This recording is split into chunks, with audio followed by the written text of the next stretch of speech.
فلا وربك لا يؤمنون حتى يحكموك فيما شجر بينهم ثم لا يجدوا في أنفسهم حرجا مما قضيت ويسلموا تسليما۔ آج سورۃ النساء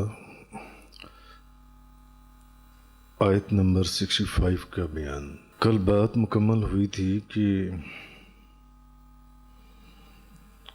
جب تم اپنی جانوں پر اتنا ظلم کر لو اور بخشش کی کوئی صورت نظر نہ آئے تو اس وقت میرے محبوب کی در دولت پر حاضر ہو جاؤ تو اللہ تعالیٰ کو ضرور بخشنے والا مہربان پاؤ گے۔ وہاں جا کر معافی مانگو اور پھر میرے محبوب بھی تمہاری سفارش کر دیں تو ضرور لا وجد اللہ تواب الرحیم، اللہ تعالیٰ کو توبہ قبول کرنے والا اور مہربان پاؤ گے۔ کیونکہ پیچھے منافقوں کا ذکر چلتا چلا آ رہا تھا تو ان کو ایک تنبیہ بھی کی گئی تھی کہ اگر ایک طرف تو تم یہ کہتے ہو کہ ہم اس کتاب پر ایمان لائے جو آپ پر نازل کی گئی اور اس کتاب پر بھی، ان کتابوں پر بھی ایمان لائی جو آپ سے پہلے نازل کی گئیں، مگر جب تمہیں میرے حبیب کی طرف بلایا جاتا ہے تو تم کترا کے نکل جاتے ہو اور ان کی بارگاہ میں نہیں حاضر ہوتے۔ خیر، اب آگے یہ فرمایا سورۃ النساء کی آیت نمبر 65 میں فَلَا وَرَبِّكَ لَا يُؤْمِنُونَ حَتَّى يُحَكِّمُوكَ فِيمَا شَجَرَ بَيْنَهُمْ، اور مجھے محبوب تمہارے رب کی قسم، مجھے تمہارے رب کی قسم، لوگ مومن نہیں ہو سکتے، اس وقت تک مسلمان نہیں ہوں گے جب تک کہ لا یؤمنون، اس وقت تک ایمان والے نہیں ہو سکتے، حتی یحکموک فیما شجر بینہم، یہاں تک کہ اپنا جب آپس میں کوئی جھگڑا ہو تو اس میں آپ کو حکم نہ بنائیں،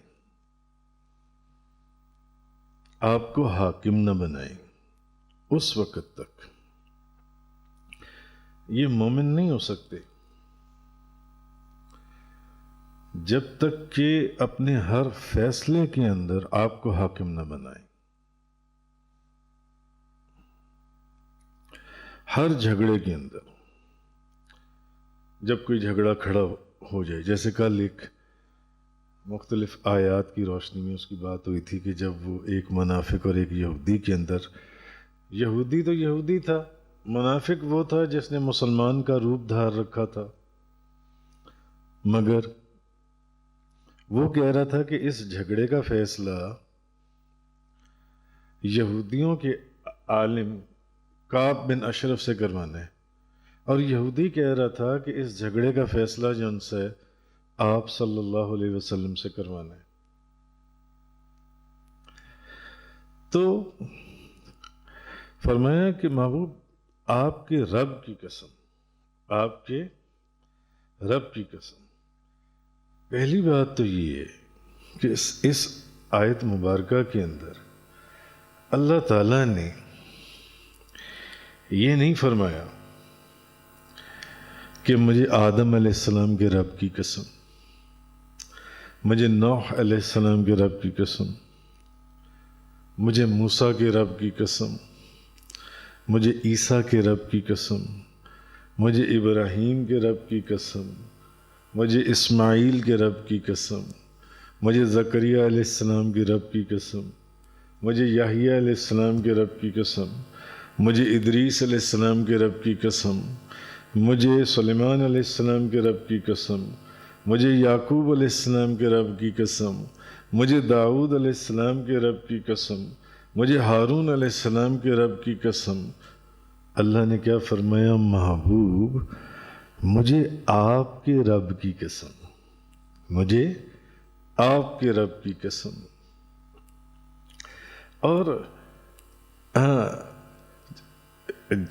جس چیز کے اوپر ایک ناز ہو، ایک مان ہو اور ایک بات ہو، تو اس محبت کے اندر پھر اس کی قسم جون سی ہے وہ اٹھائی جاتی ہے. تو مفتی احمد یار خان نعیمی رحمۃ اللہ علیہ فرماتے ہیں کہ یہ جملہ ایسا ہے کہ اللہ نے یہ نہیں فرمایا مجھے زمین و آسمان کے رب کی قسم، مجھے مشرق و مغرب کے رب کی قسم. فرمایا محبوب مجھے آپ کے رب کی قسم، مجھے آپ کے رب کی قسم. آپ فرماتے ہیں کہ یہ جملہ ہی ایسا ہے کہ اس سے ایک وجد طاری ہو جاتا ہے انسان کے وجود کے اوپر، جن سے کہ رب نے اپنی قسم فرمائی، اللہ نے قسم اپنی فرمائی ہے مگر اپنا نام نہیں لیا. واللہ یا والرحمن نہیں کہا، مجھے اللہ کی قسم، مجھے رحمان کی قسم. اپنا رب ہونا بیان کیا، مجھے آپ کے رب کی قسم، محبوب مجھے آپ کے رب کی قسم. یعنی اپنا ذکر بھی محبوب کے ذکر کے ساتھ فرمایا کہ پیارے تیرے رب کی قسم، مجھے تیرے پروردگار کی قسم. اللہ تعالیٰ فلا وربک لا یؤمنون، محبوب مجھے آپ کے رب کی قسم، یہ مومن نہیں ہو سکتے حتی یحکموک فیما شجر بینہم، اس وقت تک جب تک کہ آپ کو حاکم نہ بنا لیں اپنے ہر جھگڑے کے اندر. وہ یہودی ہو کر کہہ رہے کہ چلو نبی کریم صلی اللہ علیہ وسلم سے فیصلہ کرواتے ہیں، اور تم جو پچھلی آیات گزری، اس آیت کا تو شان نزول میں عرض کر دیتا ہوں، اور وہ بظاہر مسلمان ہو کر کہہ رہے کہ نہیں یہودیوں کے عالم کے پاس چلو وہاں سے فیصلہ کرواتے ہیں. کیوں؟ کیونکہ وہ بے ایمان تھا، منافق تھا. اور کعب بن اشرف یہودیوں کا جو عالم تھا وہ بڑا رشوت خور تھا، وہ بڑا رشوت خور تھا، اور رشوت لینے والا دینے والا دونوں جہنمی ہیں. وہ بڑا رشوت خور تھا. تو یہ منافق مسلمان جون سا تھا، اس نے کہا وہاں سے چلو، وہاں سے چل کر فیصلہ کرواتی ہیں.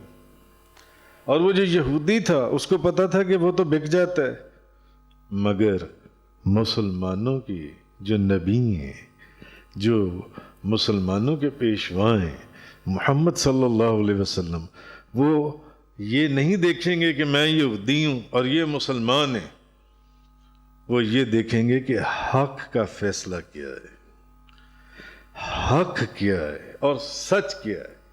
وہ صرف یہ دیکھیں گے، وہ صرف یہ دیکھیں گے. اللہ پاک نے فرمایا فَلَا وَرَبِّكَ لَا يُؤْمِنُونَ حَتَّى يُحَكِّمُوكَ فِي مَا شَجَرَ بَيْنَهُمْ. محبوب آپ کے رب کی قسم، یہ لوگ مومن ہو ہی نہیں سکتے اس وقت تک جب تک کہ آپ کو حاکم نہ بنائے. معلوم ہوا اپنے ہر مسئلے کے اندر، اپنے ہر جھگڑے کے اندر، اپنے ہر چھوٹے بڑے معاملے کے اندر اپنے پیشوا اور اپنے ہادی اور اپنے مرشد کو حاکم بنایا جاتا ہے.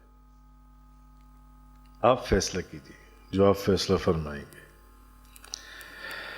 تو یہ جو اس وقت تک ہر جھگڑے میں جو پھوٹ پڑے ان کے درمیان میں فیما شجر بینہم، اور پھر جو آپ فیصلہ فرما دیں نا محبوب، ثم لا یجدوا فی انفسہم حرجا مما قضیت، اور پھر یہ اپنے نفس کے اندر آپ جو بھی فیصلہ فرما دیں. جیسے کہ پچھلے واقعے میں چلے جائیں جہاں اس منافق اور یہودی کا معاملہ آیا تھا جو کل میں نے عرض کیا تھا. تو جو آپ فیصلہ اس نے کیا کہا؟ اس نے کہا کہ نہیں، مجھے نبی کریم صلی اللہ علیہ وسلم کا فیصلہ منظور نہیں ہے، چلو حضرت عمر فاروق کے پاس ان سے فیصلہ کرواتے ہیں. بعض روایات میں کہ چلو حضرت ابو بکر صدیق کے پاس. حضرت ابو بکر صدیق نے بھی یہودی کے حق میں فیصلہ کر دیا. اس نے کہا نہیں یہ بھی مجھے منظور نہیں، چلو حضرت عمر فاروق کے پاس. کیوں؟ منافق تھا، بے ایمان تھا، مسلمانوں کا بھیس بدل رکھا تھا. تو اس نے کہا نہیں. اب اللہ پاک نے ثم لا یجدوا فی انفسہم حرجا، اپنے نفس کے اندر آپ جو بھی فیصلہ فرما دیں تمہارے مالک ہیں، مختار ہیں. میں نے تو آل ان آل پاور آف اٹرنی اپنے محبوب کو دے دی. جو بھی فیصلہ فرما دیں اپنے نفس کے اندر، اپنے دل کے اندر ایک ذرہ برابر بھی کوئی خیال نہ لانا، کوئی خیال نہ لانا. اپنے دل کو اتنا سا بھی نہ تنگ ہونے دینا، ورنہ میرے محبوب کی بارگاہ سے اگر دل میں ایسا کوئی خیال لاؤ گے تو دائرہ ایمان سے ہی باہر نکل جاؤ. ثم لا یجدوا فی انفسہم حرجا مما قضیت، اس سے جو وہ آپ فیصلہ فرما دیں، یسلموا تسلیما، اور تسلیم کر لیں دل و جان سے، دل و جان سے. تو اس آیت کا شان نزول ہے کیا؟ اصل میں ایک پہاڑ سے پانی آتا تھا جس سے اہل مدینہ جو ہیں وہ اپنے باغوں کو پانی دیتے تھے. اب اس پانی دینے کے اوپر ایک انصاری کا حضرت زبیر رضی اللہ تعالی عنہ سے جھگڑا ہو گیا. اب ان کا بھی باغ تھا، ان کا بھی باغ تھا. انہوں نے کہا کہ پہلے میں اپنے باغ کو پانی دوں گا، اس نے کہا پہلے میں اپنے باغ کو پانی دوں گا. اب ان کا آپس میں جھگڑا ہو گیا. پانی آتا تھا پہاڑ کے اوپر سے. اب اس انصاری کا اور حضرت زبیر رضی اللہ تعالی عنہ کا آپس میں جھگڑا ہو گیا. اب یہ معاملہ نبی کریم صلی اللہ علیہ وسلم کی خدمت میں پیش ہوا. تو حضور علیہ الصلوۃ والسلام نے فرمایا زبیر تم اپنے باغ کو پہلے پانی دو، پھر پانی اپنے پڑوسی کی طرف چھوڑ دو. پانی اوپر سے آ رہا ہے اور تمہارا باغ اوپر ہے، اس کا باغ نیچے ہے، تو پہلے پانی تم لگا لو، پھر پانی نیچے اس کو دے دو. حضور نے یہ فرمایا. اب یہ بات جو ہے نا اس انصاری کو ناگوار گزری اور ان کی زبان سے نکل گیا کہ انہوں نے یہ کہہ دیا کہ اصل میں زبیر جو ہیں یہ نبی کریم صلی اللہ علیہ وسلم کی پھپھی کے بیٹی ہیں.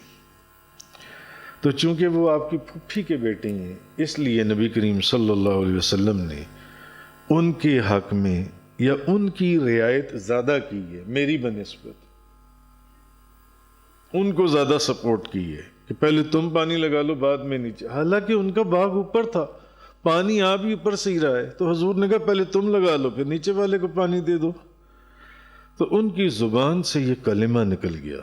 انہوں نے کہا کہ اصل میں جو زبیر ہیں یہ نبی کریم صلی اللہ علیہ وسلم کے پھپھی کے بیٹے ہیں، اس لیے حضور نے ان کی رعایت کی ہے، تو حضور نے ان کے حق میں فیصلہ کیا ہے. اگر یہ حضور کے رشتہ دار نہ ہوتے، پھپھی کے بیٹے نہ ہوتے تو حضور میرے حق میں فیصلہ دیتے. یعنی اس طرح کی انہوں نے یہ بات کی جو ان سے ہے. تو اس وقت یہ آیہ کریمہ نازل ہوئی کہ کہیں آپ یہ نہ سمجھیں کہ یہ وہ کل والی آیت کے تحت وہ ایک منافق اور ایک یہودی کا اور جھگڑا تھا جس میں وہ گئے تھے. وہ تو تھا ہی ایک منافق اور دوسرا یہودی جون سے، تو اور دونوں ہی غیر مسلم تھے جون سے.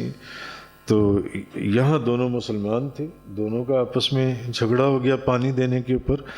تو اب اس وقت جب حضور نے ان کو کہا کہ تم پہلے اپنے باغ کو پانی دے لو زبیر، پھر پانی ادھر دے دینا کیونکہ اس کا باغ نیچے ہے، تو انہوں نے کیا کہہ دیا، وہ جو انصاری تھے انہوں نے کہا کہ زبیر جو ہیں یہ حضور کے پھپھی کے بیٹے ہیں، تو اس لیے حضور نے ان کی رعایت فرمائی ہے.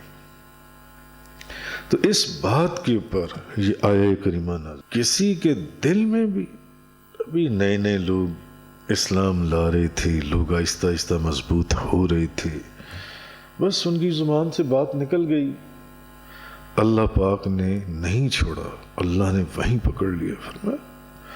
فلا وربک لا یؤمنون، تم ایماندار ہی نہیں ہو سکتے، تم صاحب ایمان ہی نہیں ہو سکتے۔